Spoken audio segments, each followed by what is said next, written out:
میں نے اتنے سالوں تک یہ سب برداشت کیا، لیکن اب بس میں تمہیں اپنے بیٹے کے آس پاس بھی نہیں دیکھنا چاہتا۔ چلے جاؤ یہاں سے، ہمیں تنہا چھوڑ دو۔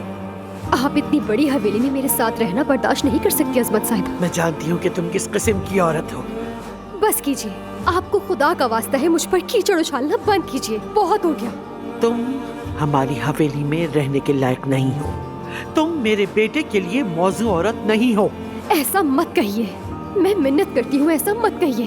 شریف اور عدنان کے آنے سے پہلے یہ جگہ چھوڑ دو، اپنے گندے وجود کو لے کر یہاں سے واپس چلی جاؤ۔ اگر تمہیں ذرا بھی غیرت ہے تو یہاں کبھی واپس نہ آنا۔ اپنے شوہر کو نہیں چھوڑوں گی، چاہے آپ کچھ بھی کہہ لیں مجھے۔ اپنے شوہر اور عدنان کو کبھی بھی نہیں چھوڑ سکتی میں۔ ایک مخلص وفادار ماں بننے کا ڈرامہ مت کرو میرے سامنے، یہ سب نہیں چلے گا۔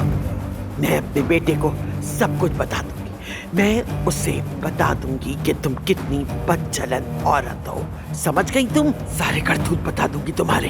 بہتان لگانا اچھی بات نہیں، تہمت لگانا گناہ ہے۔ آپ کا دل برائیوں سے بھرا ہوا ہے، آپ شروع دن سے ہی ظلم کرتی آئی ہیں عظمت صاحبہ، مجھے سب یاد ہے۔ لیکن آپ جانتی ہیں مجھے آپ پر ترس آتا ہے، بہت زیادہ افسوس ہوتا ہے مجھے آپ پر۔ ماضی میں آپ نے جو کچھ بھی کیا ہے سب کا خمیازہ بھگتیں گی آپ۔